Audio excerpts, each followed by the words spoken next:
नमस्कार मंडळी, स्वागत आहे तुमचं आमच्या चॅनलमध्ये। आवाज महामुंबईचा, शोध बातमीचा, कौल मनाचा। चला तर मग आमचे चॅनल लाईक करा, शेअर करा आणि सबस्क्राइब करा। धन्यवाद।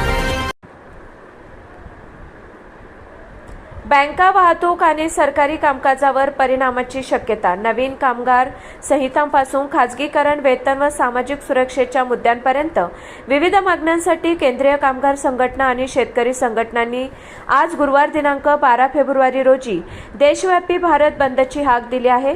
या बंदमुळे अनेक राज्यांमध्ये सार्वजनिक क्षेत्रातील बँका, सरकारी कार्यालये, वाहतूक सेवा, बाजारपेठांवर अंशतः परिणाम होण्याची शक्यता असून स्थानिक परिस्थितीनुसार काही ठिकाणी शाळा महाविद्यालयांच्या कामकाजातही अडथळे येण्याची शक्यता व्यक्त करण्यात येत आहे। केंद्रीय कामगार संघटनांच्या नेतृत्वाखाली 10 प्रमुख ट्रेड युनियन तसेच शेतकरी संघटनांनी या बंदला पाठिंबा दिला आहे।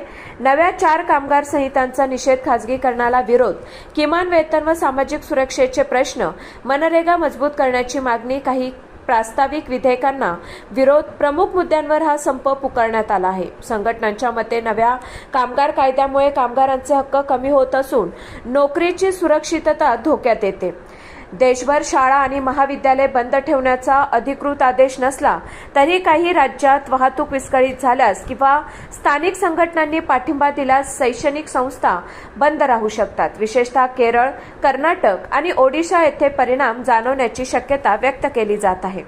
पालक व विद्यार्थ्यांनी संबंधित संस्थांच्या सूचनांकडे लक्ष ठेवण्याचा सल्ला देण्यात आला आहे। बँकिंग सेवांवर परिणाम, सार्वजनिक क्षेत्रातील बँक कर्मचारी संघटनांनी संपात सहभागी होण्याचे आवाहन केले आहे। त्यामुळे अनेक ठिकाणी बँक शाखांच्या कामकाजावर परिणाम होऊ शकतो। मात्र बँका किंवा रिझर्व्ह बँकेकडून अधिकृत सुट्टी जाहीर केलेली नाही। शाखा उघड्या राहण्याची शक्यता असली तरी व्यवहारांमध्ये विलंब होऊ शकतो। ऑनलाईन बँकिंग, एटीएम सेवा सुरू राहतील, परंतु चेक क्लिअरन्स व इतर सेवांमध्ये अडथळे येऊ शकतात।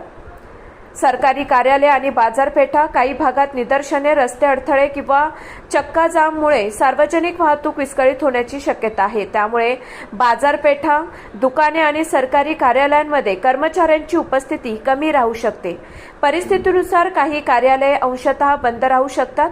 आपत्कालीन सेवा सुरूच, रुग्णालये, रुग्णवाहिका, विमानतळे आणि अत्यावश्यक सेवा नेहमीप्रमाणे सुरू राहतील असे सांगण्यात आले आहे। मात्र वाहतूक कोंडी टाळण्यासाठी प्रवाशांनी लवकर निघण्याचा सल्ला देण्यात आला आहे। एकूणच भारत बंदचा परिणाम स्थानिक परिस्थिती आणि संघटनांच्या सहभागावर अवलंबून राहणार असून नागरिकांनी अधिकृत सूचना आणि स्थानिक प्रशासनाच्या मार्गदर्शक तत्वानुसार नियोजन करण्याचे आवाहन करण्यात आले आहे। आवाज महामुंबईचा चॅनेलसाठी मिलिंद खारपाटील, पनवेल।